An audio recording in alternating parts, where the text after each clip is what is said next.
Acompáñeme, hermano, con su Biblia a Primera Juan. En esta mañana, si el Señor lo permite, vamos a terminar, a concluir toda la serie de estudio en Primera Juan. Y continuaremos con Segunda Juan y Tercera Juan, si el Señor lo permite.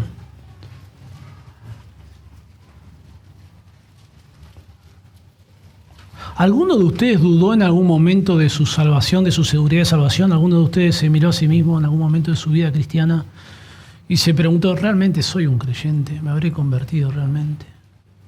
Casi todos los con los que yo he hablado en algún momento hemos tenido una crisis. Sobre todo muchas veces esas crisis tienen que ver con luchas con pecados. En nuestras vidas miramos nuestra humana debilidad, nuestra miseria y nos llenamos de dudas. Claro, porque no deberíamos mirarnos a nosotros mismos. ¿Qué seguridad vamos a tener en nosotros mismos? Ninguna. La seguridad la encontramos en Jesucristo.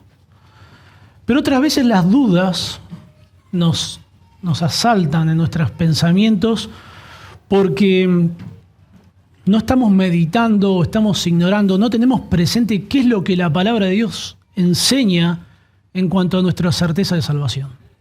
Y pensamos en cualquier cosa, menos en lo que en la Biblia enseña. Y en esos momentos de duda es agobiante no tener certeza de si uno se muere, va o no va al cielo. Es algo que nos paraliza, es angustiante. Y bueno, Juan no quiere, y la palabra de Dios no quiere que los creyentes vivamos así, nuestro cristianismo.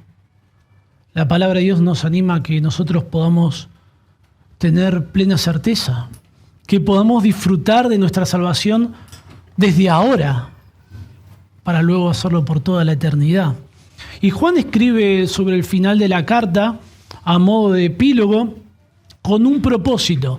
El propósito es darnos certeza, darnos seguridad. Hay asuntos que son sumamente importantes, de los cuales los creyentes podemos estar plenamente seguros.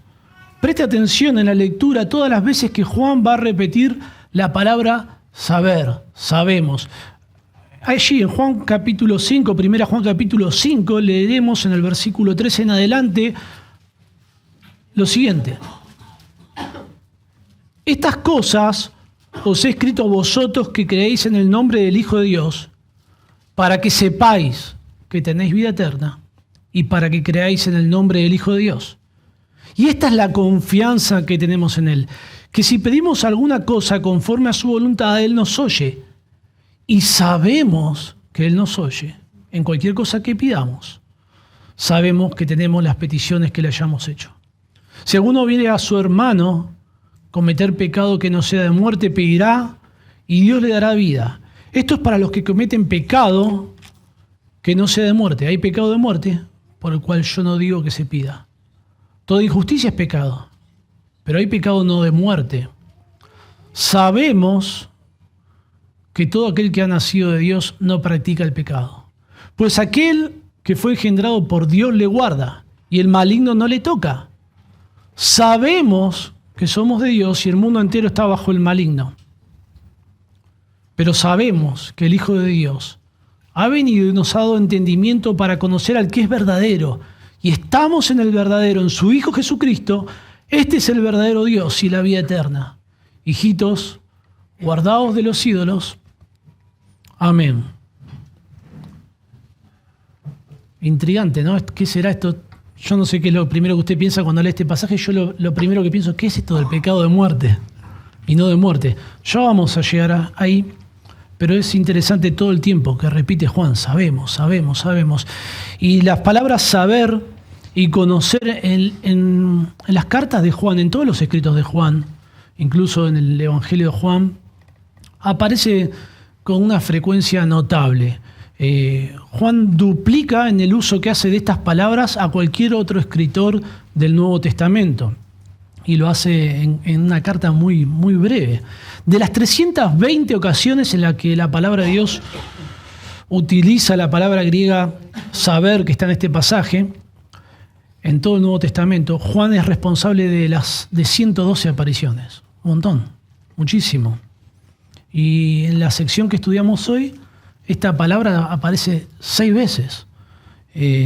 Hay dos palabras griegas principales que Juan usa, que se traducen saber y conocer, y aunque son palabras sinónimas, enfatizan diferente clase de conocimiento.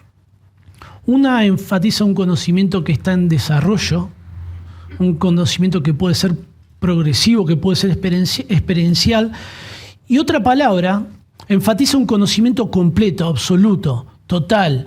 Podríamos pensar en esa palabra como certidumbre, como una certeza, que es la palabra que utiliza Juan en esta porción. Se los voy a explicar solo a modo de ilustración de la siguiente forma para que podamos entender esta diferencia. Por medio del proceso de cómo conducir un automóvil nos puede dar alguna idea. Por lo menos a mí me sirvió esto. Piense por un momento, cuando alguien empieza a aprender a manejar y se sube a un auto y ya aprende cómo poner los cambios, cómo poner primera, cómo soltar el embrague y hace que el automóvil comience a circular, esta persona puede decir, mirarse a sí mismo y qué puede pensar. Ya sé manejar, ¿no? Porque ya está, lo hice andar, lo hice poner en funcionamiento. Pero aquellos que tienen muchísima más experiencia, que tienen un conocimiento completo sobre cómo conducir un automóvil, ven a los principiantes manejar y ¿qué piensan? Mirá, ¿y qué dicen? No sabe manejar. Pero la persona está re contenta porque está ahí, lo está haciendo, pero claro, no lo hace bien, no lo hace como debería, lo hace con muchas dudas. Un aprendiz no va a andar con confianza, con seguridad por la calle. Un aprendiz va a tener miedo de salir a la ruta, va a tener miedo de ir a la montaña, de hacer un viaje largo, de irse de vacaciones en su automóvil, va a tener miedo de andar en medio del tráfico. Y cuando ve que hay un espacio reducido para estacionar, bueno, sigue de largo y de pronto estaciona 5 cuadras de donde tiene que ir. Pero claro, no tiene la confianza. Pero aquella persona que realmente sabe, que realmente conoce, ni piensa en cómo se meten los cambios, no va pensando, bueno, ahora tengo que meter segunda, ya lo hace intuitivamente.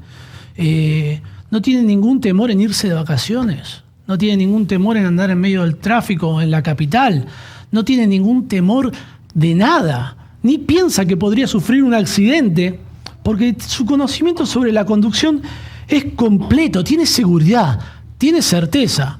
Bueno, en la conducción esa seguridad es media falsa, ¿no? Porque podemos saber mucho y sufrir un accidente.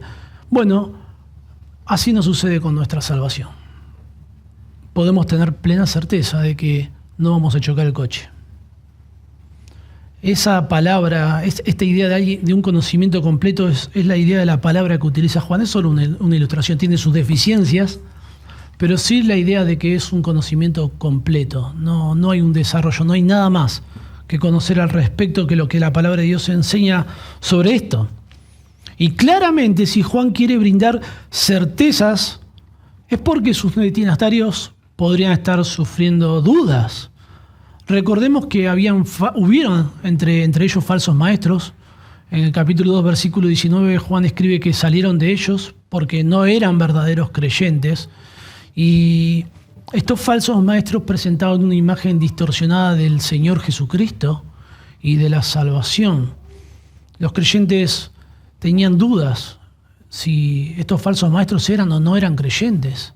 Y Juan explica un montón de evidencias, no solamente evidencias doctrinales en cuanto a qué es lo que confesamos sobre Jesús, sino también evidencias morales, ¿no? Por ejemplo, cuando Juan dice que yo no puedo decir que amo a Dios y no amo a los hermanos.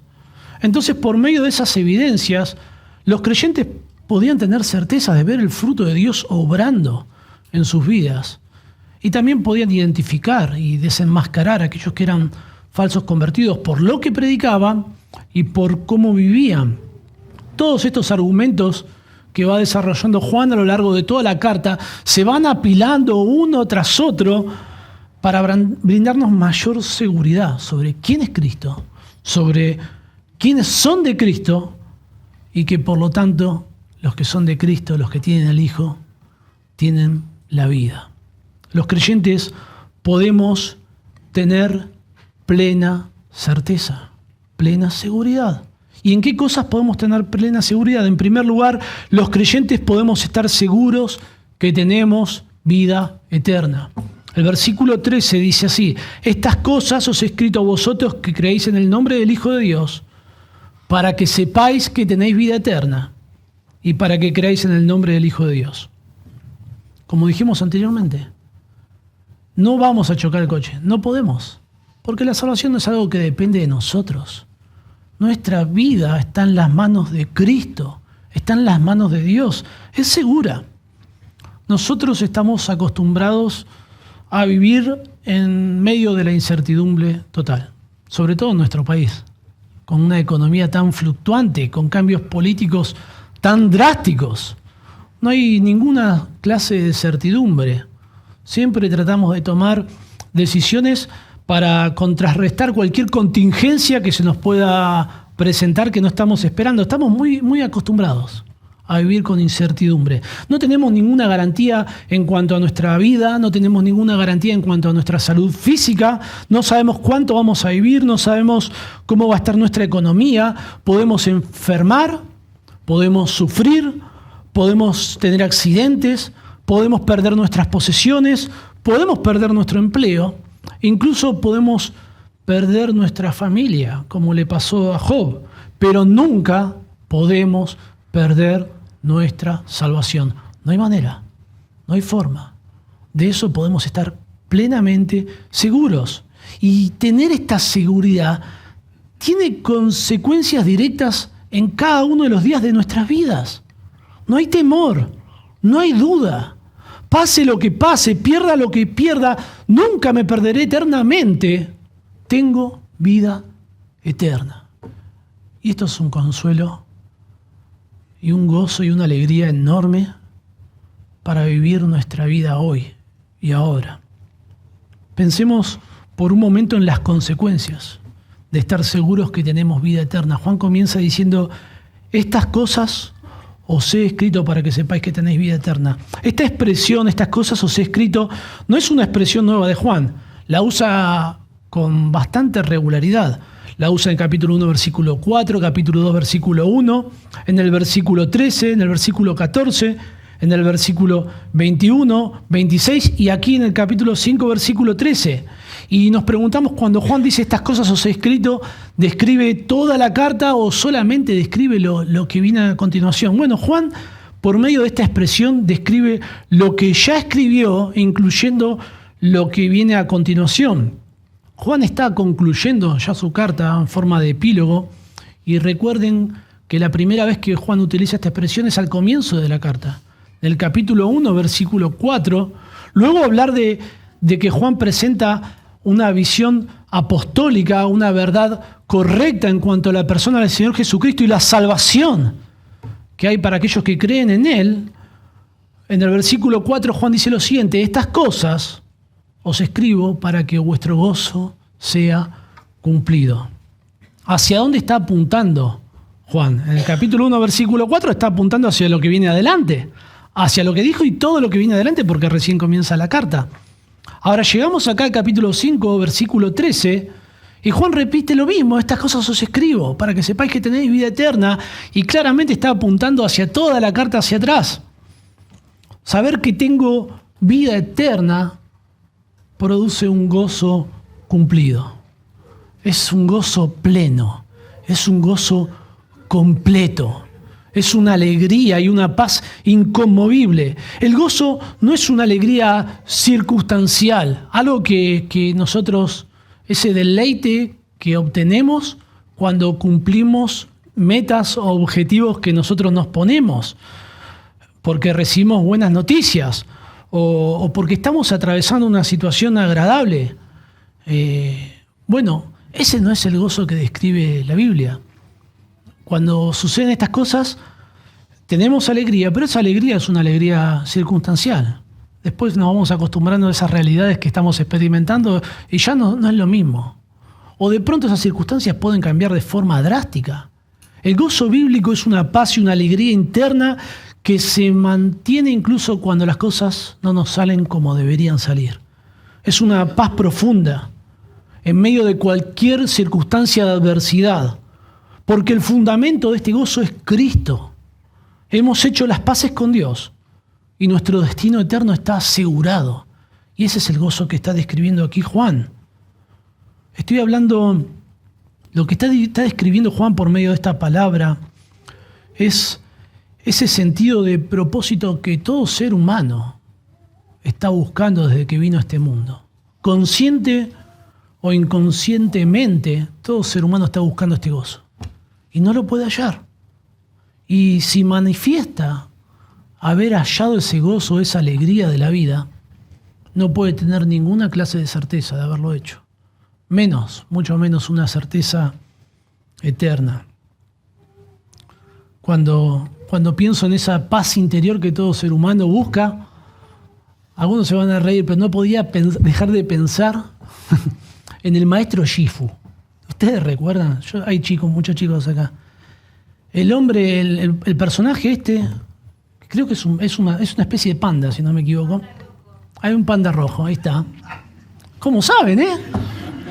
Se hicieron todos los serios cuando dije maestro Shifu, pero todos sabían de lo que estaba hablando. Bueno, ¿qué repite el maestro Shifu todo el tiempo? Se repite a sí mismo. ¿Qué dice? Paz interior, paz interior, paz interior, paz interior. Y se lo repite. Y mírenlo después, si no lo vieron. Yo como tengo mis niños he visto hasta el cansancio. Y se está repitiendo el hombre a todo el tiempo a sí mismo. Y se dice paz interior, paz interior. Pero cualquier cosa que pase, salta como leche hervida. Es un volcán el hombre adentro. Y cualquier cosa lo saca de esa paz interior que él está persiguiendo y no la puede hallar. Yo solamente lo miro a esta película solo para ver al maestro Shifu. Bueno, este estado de paz interior, algunos lo llaman como estar iluminado, estar en equilibrio, estar en armonía. Algunos dicen, bueno, encontré mi centro. Es como el ombligo, nada más, el centro. Yo no entiendo a qué se refieren con eso, pero la idea es que le encontraron el propósito a la vida, que están en paz interior. Esto es imposible para un incrédulo. Isaías, capítulo 57, versículo 20, dice así: pero los impíos son como el mar en tempestad, que no puede estarse quieto, y sus aguas arrojan cieno y lodo. No hay paz, dijo mi Dios, para los impíos. Los psicólogos llaman a esta búsqueda de paz o de equilibrio como la autorrealización. La psicología humanista habla de que el hombre desarrollando su máximo potencial cuando tiene todas sus necesidades básicas satisfechas. También la psicología describe esto como el bienestar emocional, un estado de bienestar emocional, estar libre de conflictos internos, no tener ningún conflicto que necesita ser resuelto. También se describe como estabilidad emocional. Esto significa que en mis emociones no tengo altibajos extremos. Yo no sé cómo hacen eso, ¿no? Porque, bueno, hay emociones que sí son extremos y está bien, ¿no? La pérdida de un ser querido, ¿quién no puede mantenerse? ¿Quién puede decir, bueno, estoy en mi centro, está todo bien, se me murió mi vieja, no pasa nada? No, es imposible. Filosóficamente hablando, todo ser humano lo que busca es encontrarle sentido a la vida. Y la única forma en la que la vida tiene sentido es cuando nuestras almas hallan su descanso en Dios y solo en Él. Saber que hay una vida eterna infinitamente superior a la vida terrenal y que nuestra estadía allí es segura gracias a lo que hizo Jesucristo, el Hijo de Dios. Esto produce un gozo indescriptible. Estamos en paz con Dios. No importa lo que pase. No importa cuánto tenga. Al fin de cuentas, hay un cielo y allí estaré. Y eso cambia todo en nuestra vida diaria. Este gozo es de carácter permanente porque el fundamento y el origen está en Dios mismo. Y cada vez que leemos en la palabra de Dios, en diferentes pasajes del Antiguo Testamento que se habla del gozo que los creyentes disfrutan de Dios, está íntimamente ligado a nuestra certeza de salvación. Isaías 61:10 dice así: en gran manera me gozaré en Jehová, mi alma se alegrará en mi Dios. ¿Por qué? Porque me vistió con vestiduras de salvación, me rodeó con su manto de justicia. Es un gozo que no se ve alterado por la adversidad de esta vida. Recuerdan ahí en Habacuc capítulo 3, aunque la higuera no florezca, ni en las vides haya fruto, aunque falte el producto del olivo y los labrados no den mantenimiento, y las ovejas sean quitadas de la majada y no haya vacas en los corrales, aunque haya perdido todas mis posesiones, con todo, yo me alegraré en Jehová. Y ese gozo está conectado a la salvación que Dios ofrece, porque dice, y me gozaré en el Dios de mi salvación.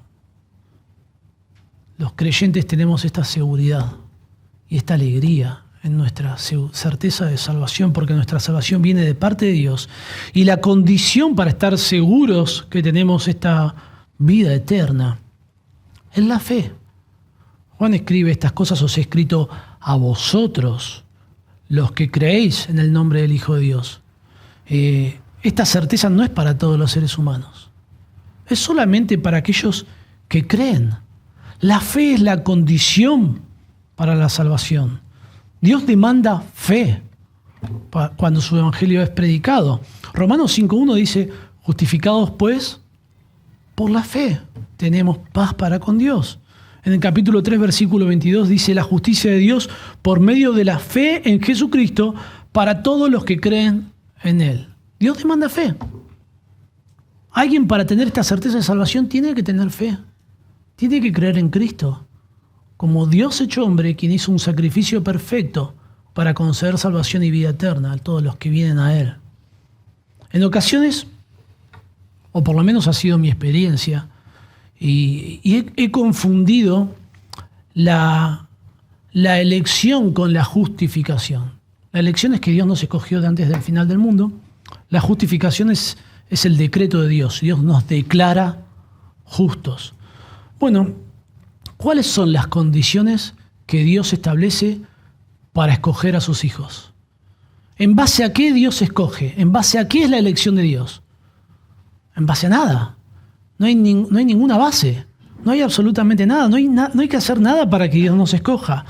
En Efesios dice que Dios nos escogió, nos predestinó según el puro afecto de su voluntad.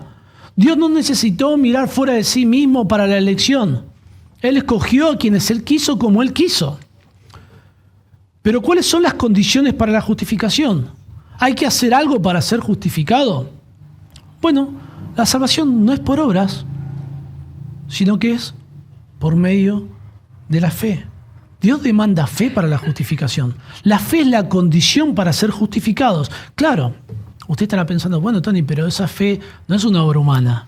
No nos podemos glorificar de haber tenido fe porque la fe es un don de Dios. Es algo que Dios nos concede. Y así es.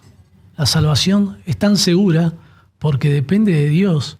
Incluso hasta nuestra respuesta es algo que es producto de la obra de Dios. Y está bien, pero la forma en la que yo sé que Dios me escogió es porque tuve fe. Es porque fui en fe. Y porque esa fe es algo que solo Dios puede dar. Y eso me da certeza, me da seguridad. Cuando yo no era tan chico, cuando salió, sí creo que sí, era muy chico, una película que se llama Todos los perros van al cielo. Estamos con las películas hoy. ¿Qué niño no va a querer que su perro vaya al cielo, no? Bueno, hay algunos perros que no deberían ir al cielo. Yo tengo uno. Pero mis hijos no van a pensar lo mismo. Claro, tener esa ilusión para un niño es hermoso, es precioso, de que lo va a ver más adelante. Y bueno, no sabemos cómo será, si todos los perros van al cielo o no. Pero sí sabemos que todos los que creen en el nombre del Hijo de Dios van al cielo. Y eso es suficiente. No todos tienen vida eterna, solo los que tienen fe. Y la fe salvadora no es una fe ciega, no es un salto al vacío, no es un salto de fe, no es una emoción irracional, donde nosotros no entendemos aún, pero no importa, tenemos fe y ya. No, eso no es la fe salvadora. Nosotros debemos considerar cuál es el contenido de la fe para estar seguros que tenemos vida eterna. La fe verdadera tiene un componente cognitivo. Es importante qué entendemos, qué conocemos del Evangelio. Juan subraya que el objeto de nuestra fe es Jesucristo y de forma particular su identidad como Hijo de Dios. Estas cosas os escribo a vosotros, que creéis en el nombre del Hijo de Dios. En 23 ocasiones Juan subraya que Jesucristo es el Hijo de Dios. Y en este capítulo 5 lo hace como en ninguna otra porción. Lo hace en el versículo 5, en el versículo 10, en el versículo 12, 13, 2 veces y 2 veces en el versículo 20. Juan, evidentemente había un problema ahí entre los destinatarios de Juan en cuanto a la humanidad de Jesucristo. Algunos negaban que Jesucristo había venido en carne, pero otros negaban que Jesucristo era el Cristo. Era necesario y es necesario que nuestro Salvador, el Señor Jesucristo, fuera Dios mismo para poder concedernos vida eterna, por lo menos por 3 razones. En primer lugar, solo Dios puede satisfacer la justicia que Él demanda. Todos los seres humanos somos pecadores, la paga del pecado es muerte. Por las obras ningún ser humano será justificado jamás. Dios demanda absoluta perfección y solo Dios puede tener esa absoluta perfección. En segundo lugar, solo Dios puede ofrecer un sacrificio perfecto. Ustedes recuerdan en Hebreos capítulo 7 que habla del Señor Jesucristo como el sumo sacerdote. Dice que tal sumo sacerdote nos convenía, santo, inocente, sin mancha, apartado de los pecadores y hecho más sublime que los cielos. Y el versículo 27 dice que se ofreció a sí mismo. Solo Dios puede ofrecer vida eterna. Ningún ser humano tiene vida eterna. Es algo que solo Dios puede darnos. Jesús dijo: el que me ha visto a mí, ha visto al Padre. Solo los que creen en Jesús como Hijo de Dios, como Dios mismo, pueden tener esta certeza de vida eterna. Quienes creen en Jesús como un gran profeta, como un ser creado, como un ideal moral, tienen una fe que no se basa en la palabra de Dios, que no se basa en la revelación bíblica y por lo tanto no tienen una fe salvadora. Uno de los aspectos que produce certeza en cuanto a nuestra seguridad eterna, quizás es algo muy básico, pero es observar la calidad de la vida que recibimos. Es muy simple lo que les voy a presentar, pero la Escritura llama a esta vida eterna. Juan dice, en Juan capítulo 10, versículo 28, Jesús dice: yo les doy vida eterna y no perecerán jamás, ni nadie las arrebatará de mi mano. Es un sentido muy, muy básico. A mí me produce una profunda seguridad. Vida eterna es eterna. Es muy simple, ¿no? Pero no es poco significativo. La vida eterna es para siempre. Si tenemos vida eterna, no la podemos perder. No sería vida eterna, sería solamente vida o vida temporal. La calidad de vida que Dios ofrece en su carácter como eterna es algo que en sí mismo nos ofrece seguridad. Y esta vida eterna es descrita como una posesión. Juan escribe para que sepamos que tenéis, para que sepáis que tenéis vida eterna. Juan 3:16 dice que Dios amó al mundo de tal manera que dio a su Hijo unigénito para que todo aquel que en él cree no se pierda, más tenga. Es una posesión. En el versículo 36 dice: el que cree en el Hijo tiene vida eterna. Los creyentes no debemos buscar certeza de nuestra salvación en nuestra experiencia de salvación, en cómo nos arrepentimos, en cómo ¿me habré arrepentido bien? No, seguramente que no. Seguramente que pensamos, nos miramos y decimos: lo podría haber hecho mejor, ¿no? ¿Habré tenido fe bien de la mejor manera? Y capaz que no sé. Vamos a tener un montón de dudas.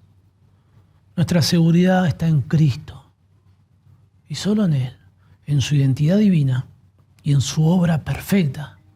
Nos miramos a nosotros y sí, claro, nos deberíamos ver perdidos, pero vemos a Cristo y estamos seguros. La certeza de salvación no es una corazonada, no es un sentimiento, sino que tiene que ver en cómo respondemos al Evangelio. Juan 3:18 dice que el que cree no es condenado, pero el que no cree ya ha sido condenado. Nosotros podemos decir que tenemos vida eterna, no porque seamos arrogantes. ¿Quién nos creemos nosotros para decir que vamos al cielo? Nadie. Todo lo contrario, lejos de ser arrogantes y orgullosos, somos humildes. El Evangelio exige que nos humillemos porque Cuando abrazamos el Evangelio, estamos diciendo que la salvación no depende de nosotros, que nosotros no podemos hacer absolutamente nada y que Cristo Jesús lo hizo todo. Y ya no tengo que hacer nada más para ser salvo. Y eso es una verdad, es una esperanza que produce una fuerte certeza en cuanto a nuestra salvación. En segundo lugar, Juan presenta que los creyentes podemos estar seguros que Dios responde nuestras oraciones. El versículo 14 dice, y esta es la confianza que tenemos en Él, que si pedimos alguna cosa conforme a su voluntad, Él nos oye, y sabemos que Él nos oye en cualquier cosa que pidamos. Sabemos que tenemos las peticiones que le hayamos hecho. Si alguno viera a su hermano cometer pecado que no sea de muerte, pedirá y Dios le dará vida. Esto es para los que cometen pecado que no sea de muerte. Hay pecado de muerte por el cual yo no digo que se pida.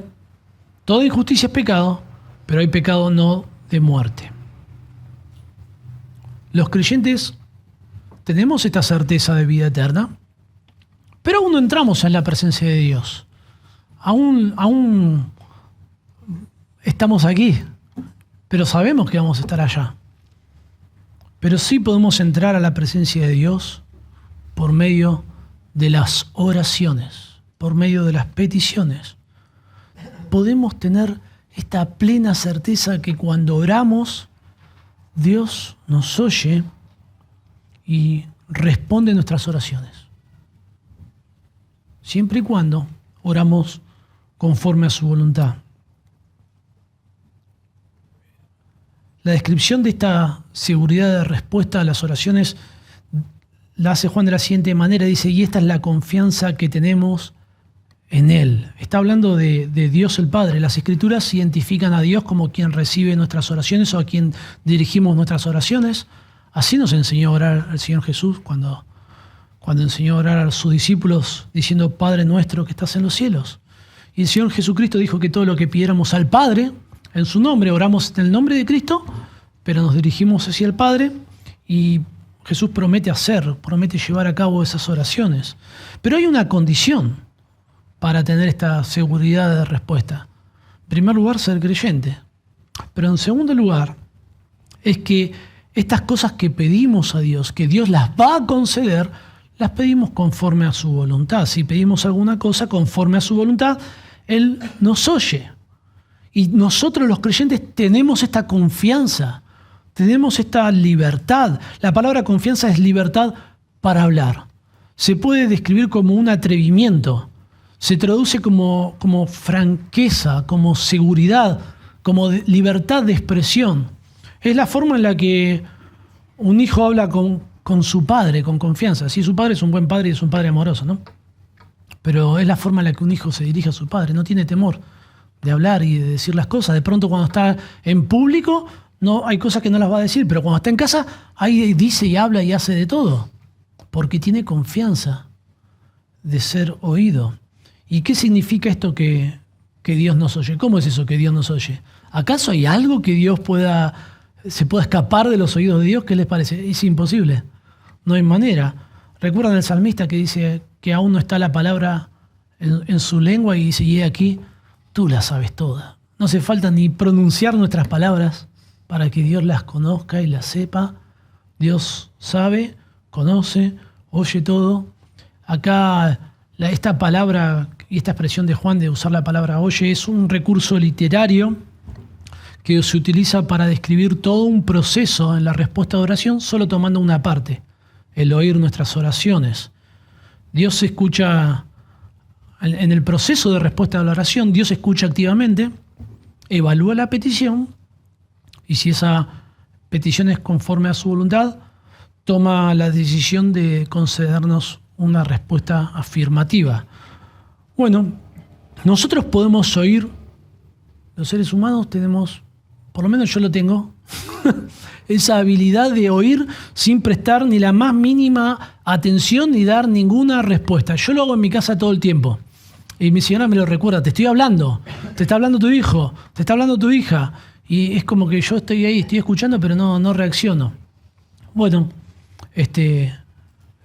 cuando Dios oye, involucra todo el proceso para dar una respuesta. Esa es la idea de lo que quiere expresar Juan. La idea de que Dios nos oye es que Dios nos responde, que Dios nos concede las peticiones. Volvamos a la descripción de esta certeza de respuesta. Juan dice que tenemos confianza, total libertad. Esta palabra incluso se puede traducir como osadía, para hablar sin temor a recibir una represalia. En el contexto que vivían los destinatarios de Juan, nadie accedía de forma directa a las divinidades que había en el mundo pagano. Nadie podía elevar su plegaria de forma directa. Las personas se acercaban por medio de rituales y de sacrificios y luego hablaban a una sacerdotisa, que se la solía llamar una pitonisa, y la pitonisa consultaba a las divinidades por medio era el oráculo. No, bueno, era todo demoníaco, todo satánico, pero en la cultura en la que ellos vivían no era imposible acceder de forma directa a una divinidad. El lugar más famoso al cual las personas acudían era el templo de Apolos, el oráculo de Delfos, y después de realizar una serie de sacrificios debían lavarse las manos en una fuente, y en esa fuente había una inscripción que decía: una gota de agua basta para el justo, pero para el perverso no será suficiente ni todo el océano. Era imposible, no había forma. Nadie consideraba acercarse a una divinidad. Un ser humano en esa cultura no consideraba acercarse de forma directa a una divinidad. Y lo que dice acá Juan es algo realmente poderoso. Porque los creyentes podemos acercarnos a Dios, entrar en la misma presencia de Dios con total confianza y orar a Él sin temor a recibir una represalia. Y si nuestra petición es acorde a la voluntad de Él, Dios la va a responder de forma activa, de forma afirmativa. Los creyentes poseemos esa respuesta afirmativa. El versículo 15 dice: y sabemos que Él nos oye en cualquier cosa que pidamos. Sabemos que tenemos, es algo que tenemos nosotros, tenemos las peticiones que le hayamos hecho. Lamentablemente algunos han sacado solamente este versículo de contexto, el versículo 15, ¿no? Porque dice que, y sabemos que Él nos oye cualquier cosa que pidamos, pero eso está delimitado por lo que dice anteriormente en el versículo 14, donde dice que es cualquier cosa que pidamos dentro de la voluntad revelada de Dios, conforme a su voluntad. Estas respuestas están restringidas solamente a los creyentes, y es algo que entendemos en la Escritura, que Dios no está obligado a responder las oraciones de nadie. Si Dios responde nuestras oraciones es por una determinación de su propia voluntad, y no está obligado a responder las oraciones de los incrédulos, aunque en ocasiones lo ha hecho. Por ejemplo, cuando Dios responde a Cornelio y sus oraciones son oídas, y luego se convierte, y Nabucodonosor también. Lo que nos preguntamos es, bueno, ¿y cómo pedir conforme a su voluntad? ¿Cómo obtener esta respuesta a nuestras peticiones? Dios revela su voluntad por medio de las Escrituras. Orar conforme a la voluntad de Dios es orar conforme a lo que Dios promete en su palabra. Las Escrituras dicen que nosotros tenemos preciosas y grandísimas promesas. Y nosotros podemos orar a Dios por esas promesas. Y Dios las va a conceder. Debemos orar por aquellas cosas que Dios considera buenas, justas, rectas.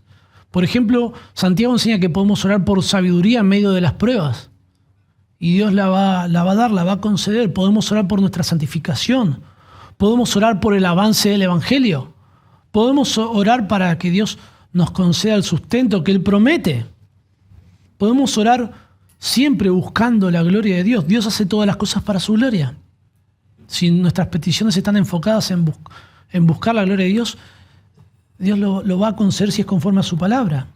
Debemos orar sometidos, sumisos a su soberanía. Dios es absolutamente soberano. Nada sucede por fuera de su dominio ni de su gobierno, y Dios sabe qué es lo mejor para nuestra vida. Y si estamos atravesando una circunstancia de adversidad, es algo muy doloroso, es algo muy difícil, Pero no podemos orar en contra de la soberanía de Dios, diciéndole a Dios, Dios, no hagas esto. ¿Quién somos nosotros?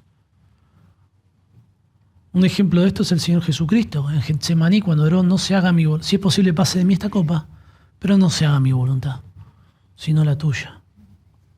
Debemos orar con motivaciones correctas. Santiago enseña que nuestras peticiones no deben estar motivadas por nuestro egoísmo, pedir para nosotros mismos o para satisfacer deseos y anhelos pecaminosos. Entonces, en base a esto, yo puedo pedir a Dios por su provisión, puedo pedir a Dios por sabiduría, puedo pedirle a Dios que me dé fortaleza para atravesar circunstancias de adversidad. Pero no puedo pedirle a Dios, por ejemplo, que me provea sin trabajar, ¿no? Dios me manda que yo trabaje. Yo lo que puedo hacer es ir a trabajar y pedirle a Dios que me provea del sostén. No podemos pedirle a Dios que provea nuestros deseos codiciosos o que quite esos momentos de aflicción de nuestra vida. Esto es algo muy poderoso. Por lo menos para mí lo es y estoy seguro que para muchos de ustedes también. Porque hay situaciones que suceden en nuestras vidas que nos miramos a nosotros mismos y nos damos cuenta que no podemos. Que es demasiado. Que no tenemos la fortaleza. Que la angustia nos atrapa. Que no vamos a poder vivir en medio de esa circunstancia.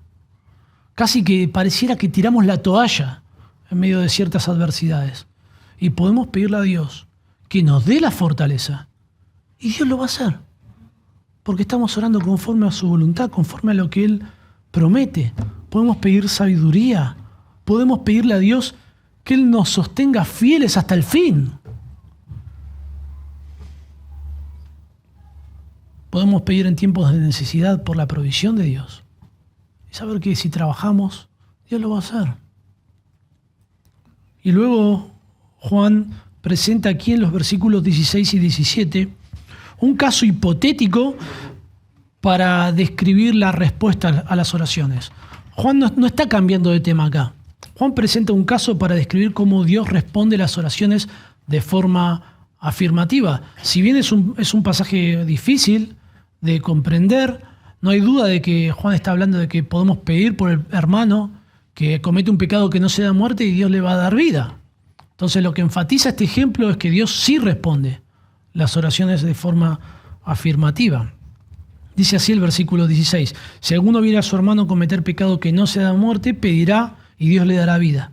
Esto es para los que cometen pecado que no se da muerte. Hay pecado de muerte por el cual yo no digo que se pida. Toda injusticia es pecado, pero hay pecado no de muerte. Difícil esto, ¿no? Sí que lo es. Y las preguntas que nos hacemos es: ¿cuál es el pecado de muerte? ¿Y cuál es el pecado que no es de muerte? Y no hay ningún consenso académico, no hay ninguna respuesta final. Los eruditos no se ponen de acuerdo del todo como para decir, bueno, esta es la postura final sobre el tema. Y Juan no explica cuál es el pecado de muerte. La razón por la cual Juan no lo explica es porque no había necesidad. Los destinatarios de Juan sabían cuál era el pecado de muerte y cuál no era el pecado de muerte. Y nosotros es como que estamos escuchando, ¿no?, una conversación y no podemos ni siquiera meter un bocadillo, no podemos recibir ninguna pregunta más que ninguna revelación más que la que tenemos aquí en su palabra. Entonces necesitamos prestar mucha atención y hacer observaciones precisas al respecto. Hay por lo menos, hay diferentes perspectivas sobre qué es el pecado de muerte y el pecado no de muerte. Principalmente se pueden recopilar 4 posturas al respecto sobre esto. A los que les gusta estudiar, hay un ensayo publicado por un autor que se llama Andy Naselli, donde explica todas las posturas y me parece que es muy valioso.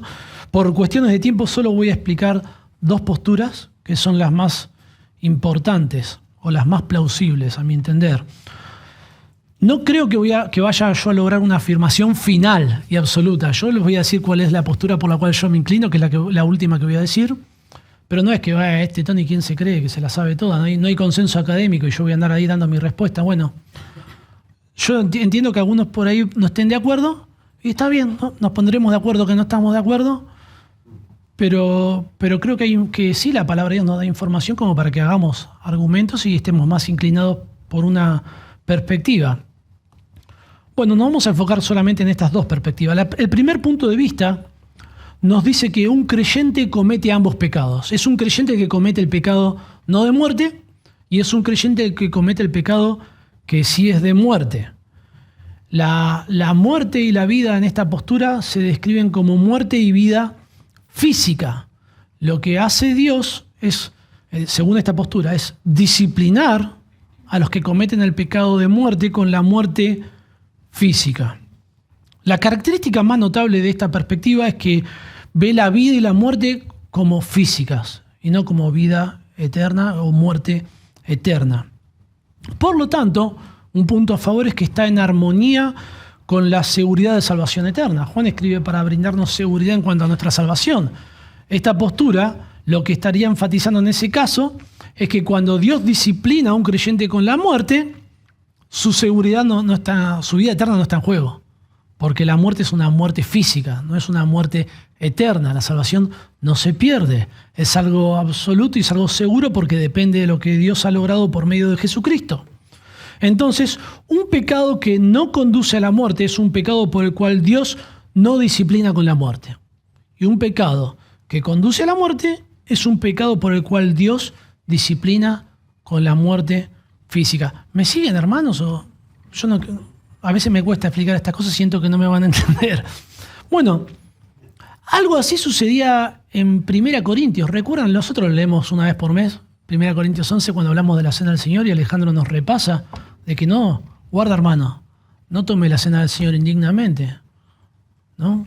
Porque aquí entre los corintios se nos dice que algunos están enfermos y muchos duermen por tomar la cena del Señor indignamente. Esto es sin confesar sus pecados. De pronto estando peleados con sus hermanos y en vez de arrepentirse, participar de la cena del Señor como si nada. Bueno, por este pecado muchos estaban enfermos, pero cuando se nos dice que muchos duermen es una forma de describir el descanso eterno de un creyente. Los creyentes no morimos, dormimos. Entonces, esta interpretación es posible porque da certeza en cuanto a nuestra salvación y sí Dios en ocasiones disciplina, puede disciplinar con la muerte física, pero en un aspecto es improbable por lo menos por 4 razones. Cada vez que Juan habla en la carta sobre la vida y la muerte, siempre se refiere en la carta a la vida eterna y a la muerte eterna. Sería una excepción que Juan una estos dos conceptos de muerte y vida, esta dualidad, para hablar de la muerte y la vida física. Juan escribe toda esta carta y sobre todo esta porción en un contexto de hablando de la vida eterna. Escribe para darnos certeza de que tenemos vida eterna. En el contexto más cercano, el versículo 13 está hablando de la vida eterna. No hay razón. Tendría que aclarar Juan si estuviera hablando de otra clase de vida que no sea esa vida. El punto de Juan aquí es que Dios responde nuestras oraciones cuando nosotros hacemos nuestras peticiones conforme a su voluntad. ¿Cómo nosotros vamos a saber qué pecado es de muerte en este caso y qué pecado no es de muerte? No hay manera. Porque en el caso de 1 Corintios capítulo 11, por ese mismo pecado algunos estaban enfermos, un pecado no de muerte, y por ese mismo pecado algunos estaban muertos. Entonces, ¿cómo podemos orar? No podríamos orar, porque no sabríamos. ¿Cómo vamos a saber qué pecado va a ser disciplinado con la muerte y cuál pecado no lo va? No hay manera, no hay forma. Dios puede hacer como Él quiere, a uno puede concederle la vida y otro puede quitarle la vida por el mismo pecado, y Dios es justo y está bien que lo haga. Pero nosotros, ¿cómo vamos a orar? ¿Qué certeza vamos a tener de que nuestra oración va a ser respondida? Porque ese es el punto que habla Juan. En cuarto lugar, Juan identifica al primer pecador como un hermano, pero no hace lo mismo con el segundo pecador. El segundo punto de vista, que yo creo que tenemos más argumentos para, por lo menos yo me inclino por este argumento, es que un creyente comete un pecado que no lleva a la muerte y un incrédulo comete un pecado que sí lleva a la muerte. Este punto de vista afirma que los creyentes pecan, lo cual Juan afirma en la carta. Recuerdan en capítulo 2, versículo 1, dice: estas cosas os escribo para que no pequéis, pero si alguno hubiere pecado, abogado tenemos para con el Padre. Y aunque los creyentes pecan, estamos seguros en cuanto a nuestra salvación. Todo pecado que un creyente comete es un pecado no de muerte. Ningún pecado que comete un creyente lleva a la muerte espiritual, porque nuestra salvación es segura, que es lo que enseñó en el versículo 13. El segundo pecador que se describe acá experimenta la muerte eterna, y la razón sería porque no tiene a Cristo. Esta interpretación subraya que cualquier pecado que un creyente comete no lleva a la muerte eterna, y cualquier pecado que un incrédulo comete lleva a la muerte eterna. La Biblia dice que la paga del pecado es muerte. Dios no condena a los incrédulos a la eternidad por ciertos pecados específicos, sino porque somos pecadores y merecemos el infierno. Específicamente, Juan advierte en la carta sobre aquellos que afirmaron ser creyentes pero abandonaron la fe, demostrando que no eran de nosotros, rechazaron a Cristo, desobedecieron los mandamientos de Dios. Específicamente habían desobedecido el mandato de amar a los hermanos, y esa era una evidencia de que no eran creyentes, y demostraron una condición de rebeldía contra Dios, un rechazo contra el Cristo, Dios hecho hombre, que revela la palabra de Dios. Por lo tanto, si no tienen a Cristo, todos sus pecados conducen a la muerte.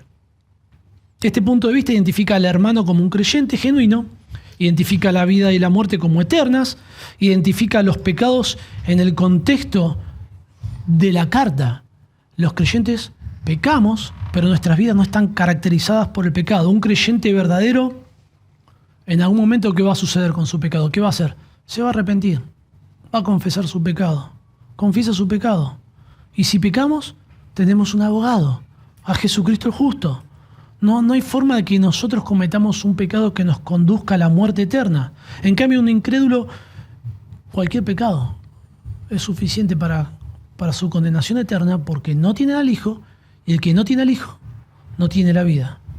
Si oramos por un creyente que está pecando, porque ese es el eje, toda esta discusión es muy interesante, pero lo que Juan quiere ilustrar es que si nosotros estamos orando por un creyente, a un verdadero Hijo de Dios, que está pecando, ¿qué oramos? ¿Para qué? Para que se arrepienta. Dios lo va a conceder. Dios lo va a conceder porque un creyente se arrepiente de su pecado. Puede que demore, puede que estemos algún tiempo en rebeldía, pero tarde o temprano nos vamos a arrepentir de nuestro pecado y Dios va a conceder esa oración. Y esto es algo muy alentador. Es algo muy alentador para ir a confrontar a otro creyente, porque sabemos que se va a arrepentir. Quizás a veces se enojan con nosotros, pero yo me quedo tranquilo, es un creyente, y es un creyente, se va a arrepentir, y si no se arrepiente, bueno, entonces no era un creyente. No puede ser que un creyente no se arrepienta. En cambio, por un incrédulo, nosotros no vamos a pedir para que se arrepienta de su pecado. Por eso Juan dice, bueno, no se pida, que no se pida por esto. ¿Por qué? Porque nosotros no oramos por un incrédulo para que se arrepienta de su pecado solamente. Yo no quiero que los incrédulos en mi familia sean moralistas.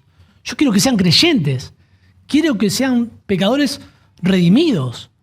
Quiero que abracen al Señor Jesucristo. Y está bien, podemos orar por eso, pero Dios no está obligado a responderlo. Por eso Juan dice, bueno, yo por eso no estoy pidiendo que se arrepienta, porque Juan está hablando, no estoy pidiendo que se pida por esto. Porque Juan está hablando de las oraciones que Dios sí contesta. Dios sí va a contestar cuando nosotros oramos para que un hermano se arrepienta, pero no sabemos si Dios va a contestarnos para que un ser querido o un vecino o alguien de nuestra familia se arrepienta y conozca a Cristo.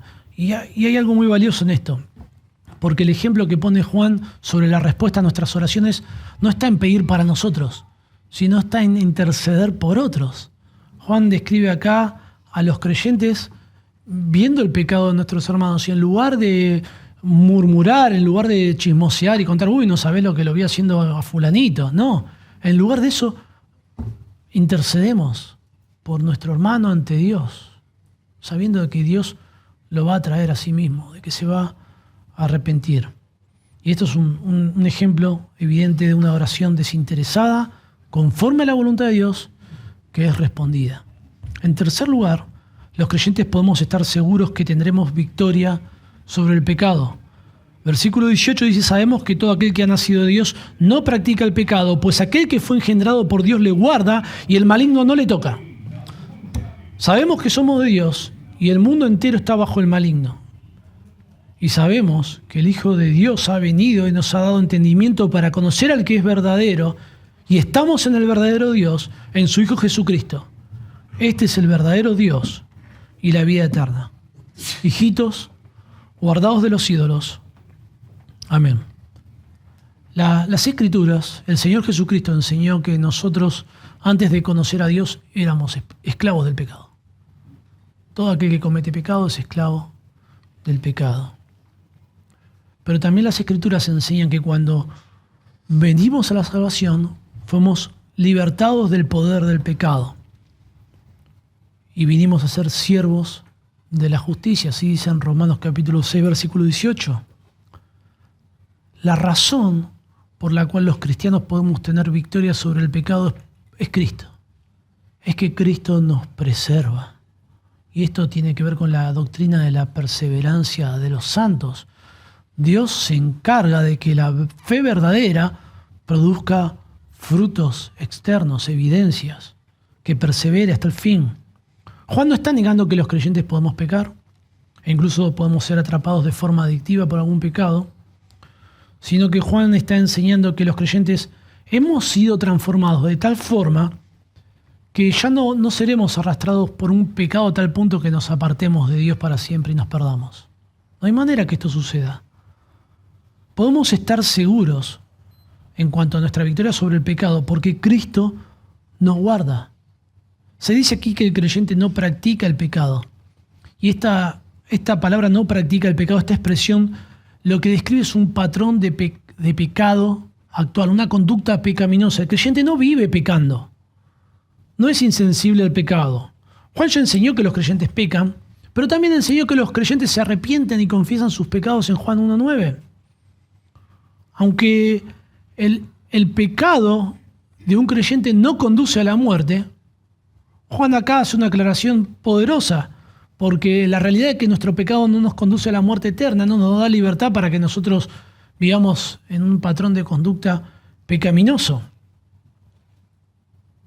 La razón por la cual no andamos en un patrón de conducta pecaminoso no es porque dependa nuestra vida eterna de eso, no. Y andemos con miedo de perder nuestra salvación. Nuestra salvación es segura. La razón por la cual no andamos en un patrón de conducta pecaminoso es por la obra de Cristo. No es por nosotros. Las buenas obras que las preparó Dios de antemano para que anduviésemos en ellas. Somos preservados por Cristo mismo. Cristo es la fuente de la victoria sobre el pecado. El triunfo de Jesucristo en la cruz tiene consecuencias eternas, pero también tiene consecuencias ahora, en el presente de nuestras vidas. ¿Nunca pensó por qué usted, cuando pecó, no fue arrastrado para el pecado y permanecer allí y quedarse ahí para toda su vida y morir ahí? O la razón por la que esto no sucedió es por Cristo. La palabra guarda, esto de que Cristo nos guarda, se traduce conservar en 1 Timoteo capítulo 5. Pablo habla con Timoteo y le dice: consérvate puro. Pero bueno, ahí Pablo le está diciendo que es algo que debía hacer Timoteo.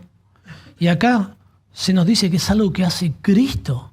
Entonces, ¿en qué quedamos? ¿Lo hace Timoteo en su vida? ¿Cada creyente lo tiene que hacer? ¿O lo está haciendo Cristo? Ambos.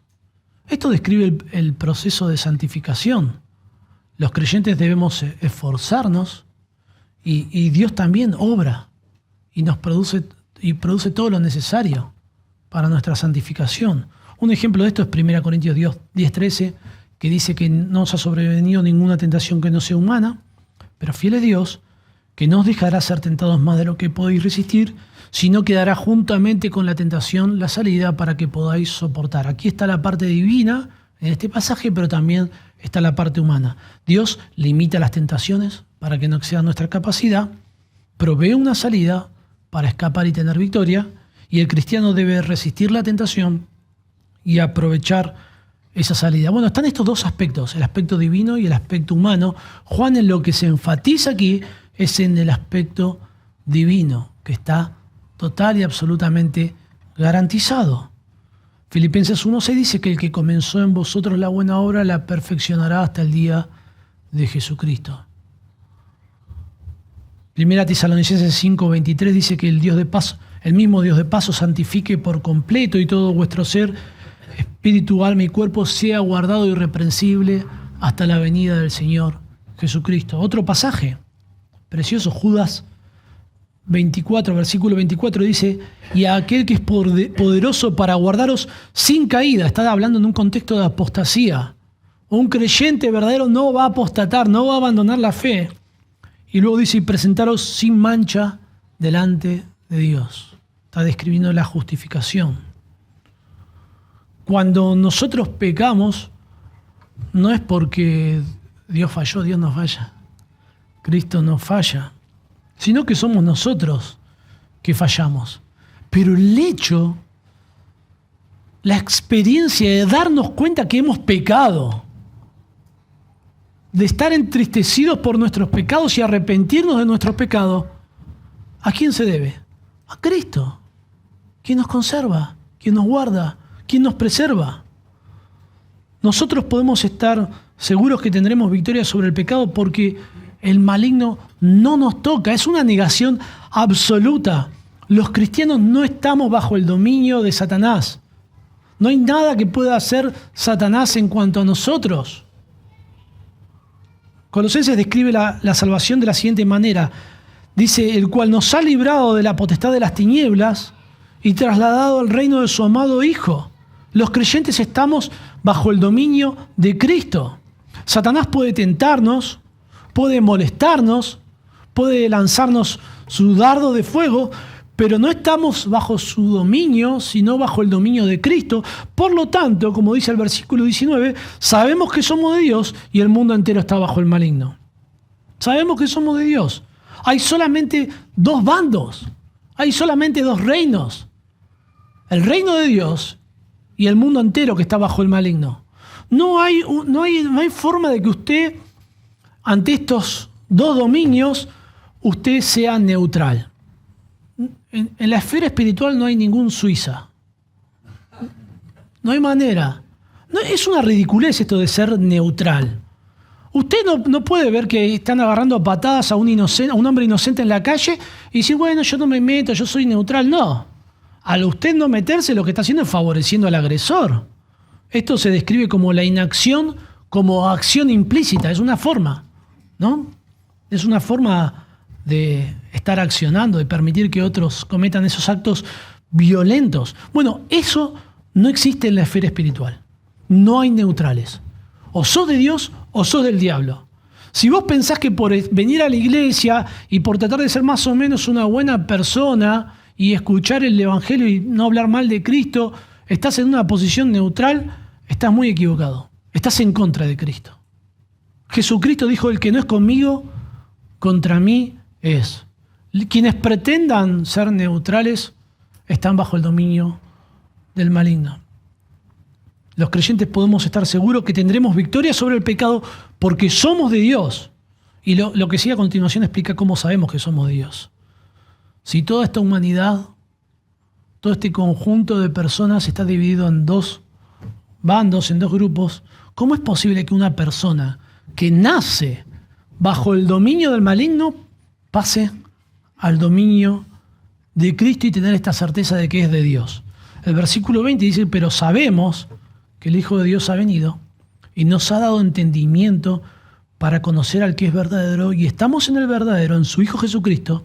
Este es el verdadero Dios y la vida eterna.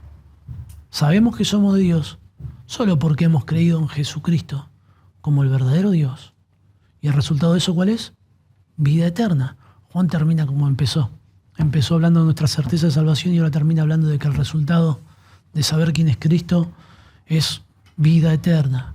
Me encanta como lo dice Juan. Nos ha dado entendimiento para conocer al que es verdadero. El hombre natural no percibe las cosas de Dios. Son una locura. Un incrédulo no entiende. por más que le hablemos esto, no lo va a creer. La razón, esto explica por qué alguien se convierte y alguien no. El problema no es un problema cognitivo, es un problema espiritual. Lo que nosotros entendemos en cuanto a Cristo, a su naturaleza divina, a su obra redentora, a nuestro pecado y nuestra necesidad de salvación, no es porque fuimos más inteligentes, no es porque fuimos más espirituales, es porque Cristo nos salvó, es porque somos de Dios. Jesús en Lucas 10:22 dice: todas las cosas me fueron entregadas por mi Padre, y nadie conoce quién es el Hijo sino el Padre, ni quién es el Padre sino el Hijo, y aquel a quien el Hijo lo quiera revelar. Si has conocido a Cristo es porque Dios te lo reveló, no has sido inteligente. Es porque Dios ha obrado en tu corazón, garantizando tu salvación. Y Juan ya termina de una forma un poco abrupta. Dice: hijitos, guardaos de los ídolos. Amén. Es una advertencia poderosa y muy abrupta. Probablemente algunos sospechan o proponen que Juan podría haber escrito toda esta carta estando en Éfeso. Ustedes recuerdan, allí en Éfeso se adoraba a Diana de los Efesios, décadas antes de que Juan escribiera. Recuerdan que Pablo ahí armó un lío bárbaro predicando el Evangelio. Los comerciantes de los templitos se enojaron con Pablo, claro, porque les estaba arruinando el negocio, porque las personas se convertían y atentaban contra la venta de ídolos. Bueno, esto nos describe que la cultura que ellos vivían era muy común, la idolatría de divinidades, deidades, imágenes. Bueno, ustedes vieron que el estilo de Juan es que Juan habla de un tema, lo abandona, después vuelve de vuelta a ese tema, lo abandona, después... Pero Juan no habla de la idolatría en toda la carta, por lo menos no de la idolatría de imágenes. Sería extraño que Juan se refiera a eso, a la adoración de divinidades o de imágenes, y hiciera solamente una mención al final. No es el estilo de Juan. Un ídolo, debemos considerar que un ídolo no es estrictamente adorar una imagen, una estatua, sino que un ídolo es cualquier sustituto de Dios. Cualquier cosa que nosotros adoramos en lugar de adorar a Dios es un ídolo. Por eso el Señor Jesucristo dice que no podemos servir a Dios y a las riquezas, porque las riquezas se transforman en un ídolo. Pablo habla de la avaricia, ese deseo de tener más cosas, y dice que es idolatría. En ese caso, la avaricia sería buscar nuestra propia satisfacción, adorarnos a nosotros mismos, buscar más para nosotros. En ese sentido, todo pecado se considera un acto de idolatría, porque en lugar de adorar a Dios, estamos buscando nuestra propia satisfacción y nuestros propios deseos. Bueno, algunos autores creen que se refiere a la idolatría de dioses, otros al pecado como un acto de idolatría. Sin embargo, los versículos anteriores dicen que sabemos y que conocemos al verdadero Dios. Y ese verdadero Dios es Jesucristo, su Hijo. En toda la carta Juan habla extensamente sobre que Jesucristo es Dios hecho hombre, 100% Dios, 100% hombre, vino en carne y es el Hijo de Dios. Cualquier distorsión, por más leve que sea, cualquier cosa que rebaje cómo presenta las Escrituras al Señor Jesucristo y adorar a esa representación de Jesucristo es un acto de idolatría. Si Jesucristo fue solo un hombre, ya no es el verdadero Jesucristo, es un ídolo. Si Jesucristo no fue Dios, ya no es el verdadero Jesucristo. Jesucristo fue 100% hombre, fue 100% Dios, y lamentablemente el mundo en el que vivimos se ha encargado de crear una imagen de Jesucristo amigable para los ojos de cualquier ser humano, pero blasfema para un creyente y para lo que la palabra de Dios dice. Cualquier adoración a Jesucristo como un ser creado, como un ideal moral o cualquier otra presentación que se haga de Él, es transformar a Jesucristo en un ídolo. Juan quiere asegurarse de que sus destinatarios solo se rindieran ante Cristo, que solo sirvieran a Cristo. Y es lógico terminar aquí y preguntarnos, ¿qué vamos a hacer con Jesucristo? ¿A quién vamos a servir? ¿A quién vamos a adorar? ¿A nosotros mismos, a nuestro pecado? ¿O nos vamos a rendir ante el Jesucristo que presenta la palabra de Dios?